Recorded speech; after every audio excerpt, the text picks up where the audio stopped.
Hello, this is your Roshan sir, and today we will talk about the macroeconomics chapter 2, and today's topic is classification of goods. Okay, let's go on the topic. It is the first video of this chapter. The chapter's name is some basic concepts of macroeconomics, and here is the contents of this chapter. First content, classification of goods. Second, concept and components of consumption expenditure. Third, concept and components of investment. Fourth, stock and flows. Fifth, four sectors of the economy. Sixth, intersectoral flows, and last, seventh, circular flows of income. Okay, let's go on today's topic, classification of goods. The countless number of goods are produced and consumed in the economy. यानी अनगिनत numbers में goods हैं, goods यानी वस्तुएं, ठीक है, commodities, जिनका production किया जाता है और कंजम्पशन किया जाता है हमारी अर्थव्यवस्था में. This are like shoes and shirts for the school children. School children के बारे में बता रहा है कि शर्ट्स और चिल्ड्रन हैं, केवल शर्ट्स और चिल्ड्रन ही, शर्ट्स और शूज ही नहीं है, बहुत सारी चीज़ें हैं. पैंट भी है, बैच भी है, टाई भी है, बेल्ट भी है, ठीक है, बुक्स भी है, सब बच्चों के लिए होता है, स्कूल बच्चों के लिए. आगे दे रहा है machines and tools for the farms and firms. Machines और टूल्स हैं फार्म्स के लिए, फर्म्स के लिए, कृषि के लिए. Guns and ammunition for the defence forces के लिए गन्स और ammunition. Ships and airplanes for tourist and so on. ऐसे ही बहुत सारे गुड्स हैं जो कि जिसको जिस चीज़ की ज़रूरत होती है तो वो उसका परचेज़ करके कंजम्पशन करता है. Different goods shows different characteristics, यानी अलग अलग तरह के जो गुड्स होते हैं उनका अपना अलग अलग कैरेक्टरिस्टिक्स होता है, विशेषताएँ होती हैं उनकी. Broadly goods are classified in two ways. Normally goods को दो वर्गों में बांटा गया है, ठीक है. फर्स्ट है final goods and intermediate goods. Second है consumption goods and capital goods. यहाँ पे डायग्राम भी बनाया है, देख लो, ठीक है. चलते हैं नेक्स्ट पेज पे. तो सबसे पहले है फाइनल गुड्स. फाइनल गुड्स क्या होता है? these are those goods which have cross the boundary line of production and are ready for use by their final user. यानी ये ऐसा गुड्स होता है जो कि प्रोडक्शन के बाउंड्री लाइन को क्रॉस कर चुका होता है, यानी ये बन करके रेडी रहता है अपने फाइनल यूज़र के लिए, ठीक है, यूज़ करने के लिए. अब फाइनल यूज़र कौन है? Who are the final users? तो this are consumers and producers. तो ये दोनों हो सकते हैं फाइनल यूज़र, कंज्यूमर भी हो सकता है और प्रोड्यूसर भी हो सकता है, ठीक है. Accordingly final goods are often classified as final consumer goods और फाइनल प्रोड्यूसर गुड्स. तो इस तरह से इसको फाइनल जो गुड्स होता है उसको भी दो वर्गों में बांटा गया है.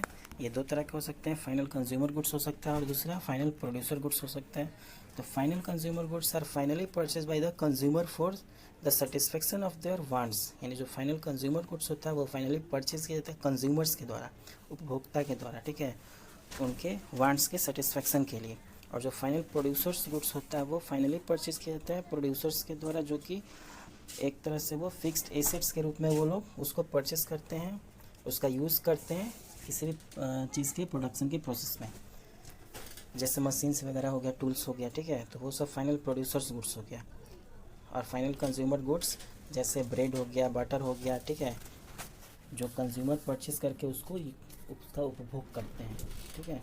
यहाँ पे नीचे फोकस जोन में भी दिया है और डिटेल्स में जानने के लिए आप इसको फोकस जोन को देख सकते हो. Final consumer goods are the goods which are ready for use their final users and consumer are their final users. Example bread butter, ठीक है, यानी ब्रेड बटर जो भी टेबल जो उपभोक्ता कंज्यूम करते उपभोग करते हैं उसको, वो फाइनल कंज्यूमर गुड्स होता है. और फाइनल प्रोड्यूसर्स गुड्स जैसे मशीन्स, टूल्स वगैरह होगा जो फार्मर्स लोग यूज़ करते हैं अपने फार्मिंग में. यहाँ पे एग्जांपल में देख लो ट्रैक्टर, हार्वेस्टर्स वगैरह, ठीक है.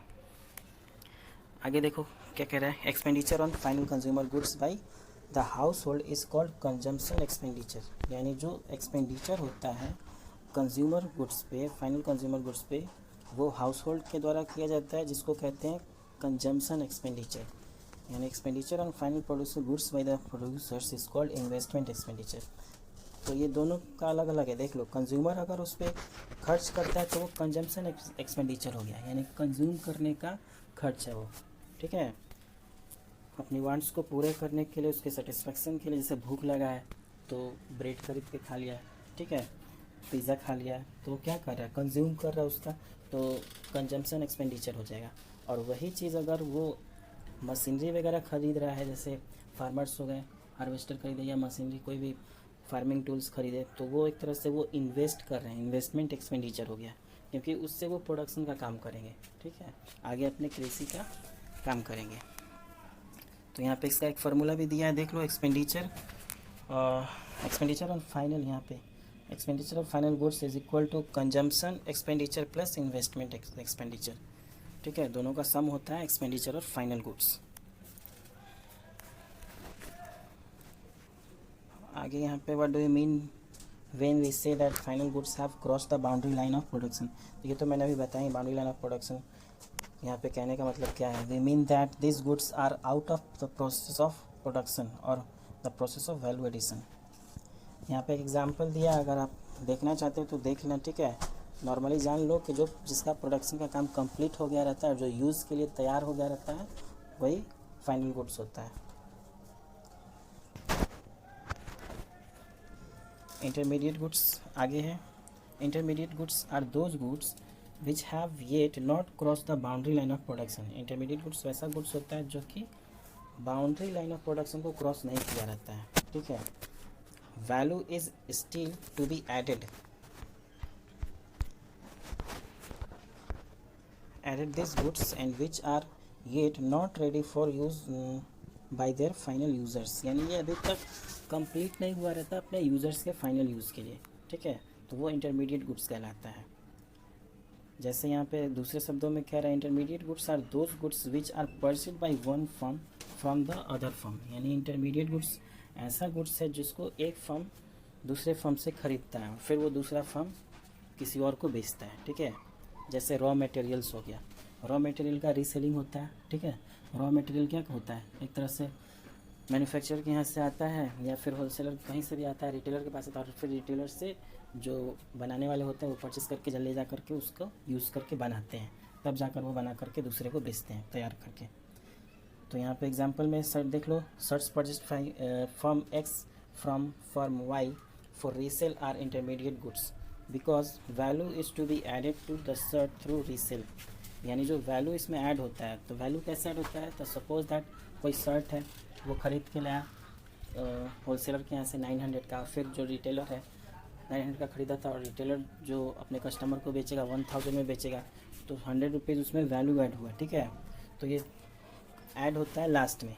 वैसे ही यहाँ पे लाइकवाइज वुड का दिया है, would purchase by a carpenter for making chairs is an intermediate goods.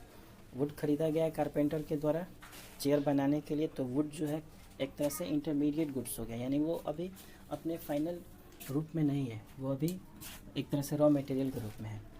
Would का क्या होगा, कोई काम है उसका, वो कंप्लीट उसका कुछ बनेगा तब तो वो यूज़ में आएगा। तो अब कारपेंटर के ऊपर है क्या बना के वो सेल कर रहा है, चाहे चेयर बनाए, टेबल बनाए, बेड बनाए, ठीक है, विंडो बनाए, डोर बनाए, तो जो बना के वो सेल करेगा वो होगा फाइनल गुड्स। और अभी केवल वुड अगर लिया है तो वुड जो होगा वो इंटरमीडिएट गुड्स होगा। आगे जो क्या करें, because wood is used as a raw material for making chairs, value is to be added to wood by converting into chairs। यानी जो वैल्यू ऐड होगा वो उसको कन्वर्ट करने के बाद ही ऐड होगा, यानी फाइनल गुड्स बनाने के बाद ही उसका वैल्यू ऐड होगा।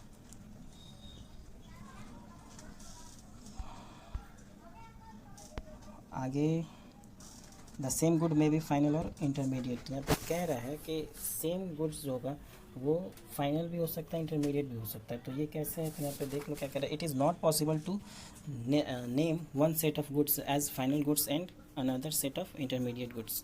The same good may be final और intermediate goods, the distinction depends on the end use of the goods. To illustrate, sugar used as a raw material in the production of biscuits is an intermediate goods, but sugar used by the household in milk or tea is a final goods. Likewise, paper purchased by a student is a final good, but when purchased by a publisher for making books, it is an intermediate goods। यानी कोई भी goods जो है वो अपने use के ऊपर depend है कि वो इंटरमीडिएट गुड्स भी हो सकता है और वो फाइनल गुड्स भी हो सकता है। तो वो उसके यूज़ के लास्ट यूज़ अगर एक तरह से जैसे यहाँ पे शुगर का दिया है, शुगर का अगर हम यूज़ कर रहे हैं चाय बनाने में, ठीक है, तो वो क्या हो सकता है,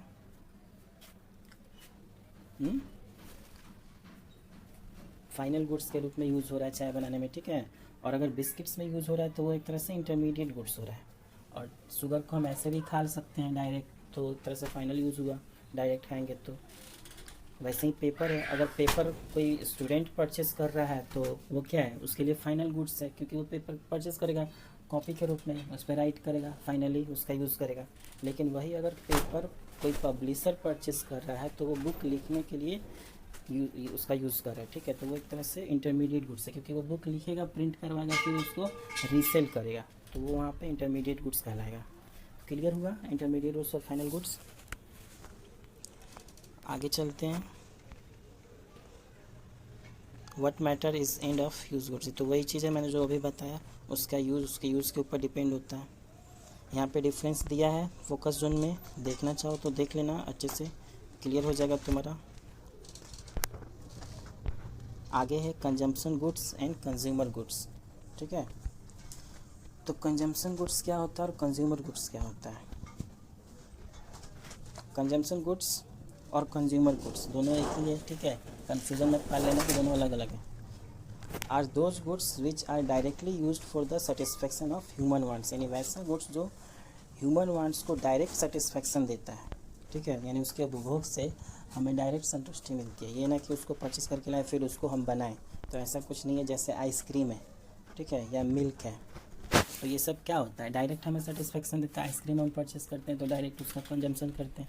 मिल्क है, परचेस करते हैं तो डायरेक्ट हम उसको उबाल करके पी सकते हैं, तो वो हमें डायरेक्ट सेटिस्फेक्शन देता है एट ए टाइम, तो वो कंजम्पशन गुड्स कहलाएगा या कंज्यूमर गुड्स कहलाएगा।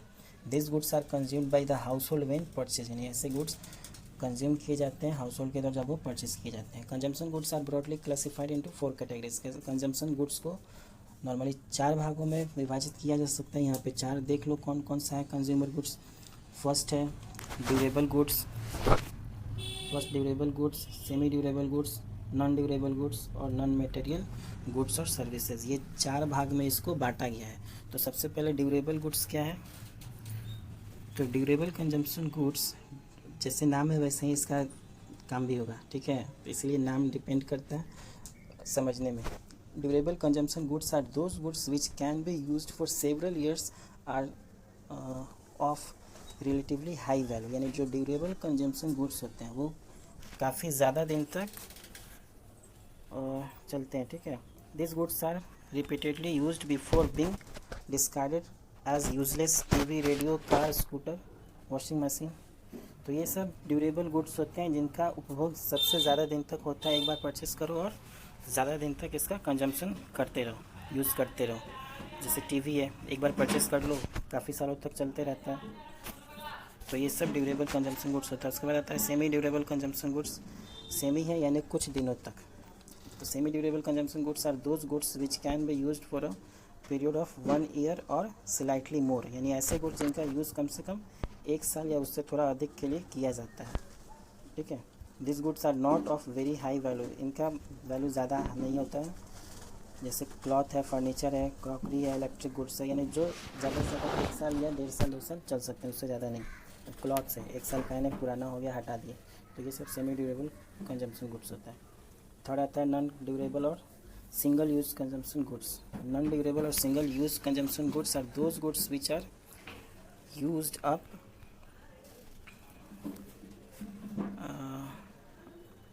इन a single act of consumption, यानी ऐसे गुड्स जिनका हम यूज़ केवल एक ही बार करते हैं, एक बार में वो ख़त्म हो जाता है। For example the bread that you it is used up in a single act of consumption, यानी जैसे खाने पीने वाला कोई भी सामान हो गया, एलपीजी हो गया, दूध हो गया, पेट्रोल हो गया, जिसका हम सिंगल यूज़ करते हैं, ठीक है, तो ये लोग क्या कहलाते हैं, नॉन ड्यूरेबल गुड्स। और लास्ट पॉइंट है fourth services. Services are those non material goods which directly satisfies human wants, यानी सर्विसेज जो होते हैं ऐसे नॉन मटेरियल गुड्स हैं जो कि डायरेक्ट ह्यूमन वांट्स को सेटिस्फेक्शन देते हैं। जैसे डॉक्टर की सर्विसेज, नर्स की सर्विसेज, ठीक है, लॉयर की सर्विसेज, सर्वेंट की सर्विसेज। तो क्या होता है वहाँ पे हम डायरेक्ट सर्विसेज लेते हैं जिसको हम नॉन मटेरियल गुड्स के नाम से जानते हैं, जो कि डायरेक्ट हमें सेटिस्फेक्शन देता है। आगे है कैपिटल गुड्स। तो capital goods are fixed assets of the producers. Capital goods जो होता है वो एक तरह से फिक्स्ड एसेट्स होता है प्रोड्यूसर्स के लिए। अब फिक्स्ड एसेट्स कैसे होता है, तो जैसे प्लांट एंड मशीनरी है, ठीक है, वो एक तरह से कैपिटल गुड्स है क्योंकि उसका यूज़ किया जाता है प्रोडक्शन वगैरह में। This goods are used by the producers either for the replacement of capital stock or for addition to the capital stock. As fixed assets, capital goods are repeatedly used in the process of production for several years and are of high values. Even nuts and bolts are used for several years, but these are not capital goods. देखो यहाँ पे दो तरह का कह रहे हैं. Plant and machinery जो है वो कैपिटल गुड्स है, क्योंकि हम उसका यूज़ करते हैं प्रोडक्शन वगैरह में, ठीक है. लेकिन उसके साथ जो नट बोल्ट्स वगैरह, स्क्रूज वगैरह रहते हैं, जो कि उसके इक्विपमेंट्स हम बोल सकते हैं, एलिमेंट बोल सकते हैं, वो भी बहुत सालों तक चलते हैं. लेकिन वो कैपिटल गुड्स नहीं है, क्योंकि उसका काम प्रोडक्शन में नहीं हो रहा है. वो केवल एक तरह से फिक्स्ड एसेट्स के रूप में उसके साथ है, लेकिन उसका काम प्रोडक्शन में नहीं हो रहा है, ठीक है. जिसका काम प्रोडक्शन में होगा या किसी भी चीज़ को बनाने में होगा वो कैपिटल गुड्स कहलाएगा. Because these are of low value, और जो इनका वैल्यू भी होता है वो भी लो वैल्यू होता है, जो स्क्रूज वगैरह होते हैं, नट्स वगैरह होते हैं. Thus, only those fixed assets of the producers are taken as a capital goods which are used in the process of production for several years, which are of high value. यानी अभी मैंने जो बताया वही चीज़ यहाँ पे लिख रहा है कि जिसका बहुत सालों तक प्रोडक्शन में यूज़ किया जा सकता है, जिसका वैल्यू भी हाई होता है, महंगा आता है वो, ठीक है. तो वो सब कैपिटल गुड्स कहलाते हैं. Capital goods involve depreciation. Capital goods में डिप्रिसिएशन भी इन्वॉल्व होता है. आप लोग अकाउंट में पढ़े होगा डिप्रिसिएशन क्या होता है, ठीक है. हर एक साल उसमें से कुछ परसेंट उसका काटा जाता है value. It refers to loss of value of fix assets owing to their wear and tear. यहाँ पे फोकस जोन में देख लो, इसका डेफिनेशन दिया है. फोकस जोन वाला जो भी डेफिनेशन दिया है आप उसको नोट्स के तौर पे लिख सकते हो. All capital goods are producers goods, but all producers goods are not capital goods. यानी जो कह रहे हैं कैपिटल गुड्स जो होता है वो एक तरह से प्रोड्यूसर्स गुड्स होता है. यानी सभी कैपिटल गुड्स प्रोड्यूसर्स गुड्स होते हैं. कैपिटल गुड्स के बारे में मैंने अभी बताया कि वो एक तरह से फिक्स्ड एसेट्स होते हैं प्रोड्यूसर्स के लिए. जैसे कोई मशीनरी है, कोई मशीन है, ठीक है, फार्मिंग में इसका यूज़ होता है, ठीक है. तो ये फार्मिंग में यूज़ होता है किस लिए? प्रोडक्शन के लिए. तो ये हमारा क्या हुआ? कैपिटल गुड्स हो गया, जो कि हेल्प करता है प्रोडक्शन में, और क्या हमारे लिए एक तरह से एसेट्स है, ठीक है, एसेट्स कहलाएगा ये. लेकिन कह रहा but all producers goods are not capital goods. लेकिन जो सारे प्रोड्यूसर्स गुड्स हैं वो एक तरह से कैपिटल गुड्स नहीं हैं. अब प्रोड्यूसर्स गुड्स क्या होते हैं मैंने अभी बताया. प्रोड्यूसर्स गुड्स जिसका प्रोडक्शन में यूज़ किया जाता है, जैसे रॉ मटेरियल्स हो गया, जैसे वुड हो गया, ठीक है, लकड़ी, जैसे कोई लकड़ी हो गई, तो इसका यूज़ किया जाता है प्रोडक्शन में कोई चीज़ बनाने के लिए. कट करके मान लो चेयर बनाना है, ठीक है, तो चेयर बनाना है, इसको बनाएंगे हम चेयर. तो चेयर क्या कैपिटल गुड्स है? ये बताओ. वुड से अगर हम चेयर में, वुड को हम चेयर में कन्वर्ट कर रहे हैं, तो वो क्या एक तरह से कैपिटल है? चेयर कैपिटल नहीं है, क्योंकि उसका हम फिर यूज़ नहीं कर सकते हैं दोबारा. वो एक बार बन गया तो बन गया, उसके बाद वो बैठने के काम आएगा, ठीक है. लेकिन जो कैपिटल गुड्स होता है इसका हमेशा सेवरल ईयर्स तक यूज़ होगा फार्मिंग में, प्रोडक्शन में, ठीक है. इसलिए इसको एसेट्स बोला जाता है फार्मर्स के लिए, प्रोड्यूसर्स के लिए फिक्स्ड एसेट्स के रूप में ये होता है. लेकिन जो चेयर होता है ये क्या होता है? ये प्रोडक्शन में दोबारा यूज़ में नहीं आता है. ये सिंगल यूज़ होता है, केवल वन टाइम इसका यूज़ होता है. एक बार बन गया, सिंगल यूज़ हो गया, कंप्लीट. अब इसका कहानी ख़त्म, ये घर पे चला गया, इस पर केवल लोग बैठने का काम करते हैं, ठीक है. लेकिन अगर मशीनरी कोई होगी तो उसका बहुत सालों तक यूज़ होते रहेगा फार्मिंग में या किसी भी काम में, प्रोडक्शन वगैरह में, ठीक है. इसीलिए बोला जाता है कि जो भी कैपिटल गुड्स हैं वो प्रोड्यूसर्स गुड्स हैं, लेकिन सारे प्रोड्यूसर्स गुड्स कैपिटल. तो फर्स्ट टॉपिक यहीं पे कंप्लीट होता है. इस वीडियो में फ़िलहाल इतना ही.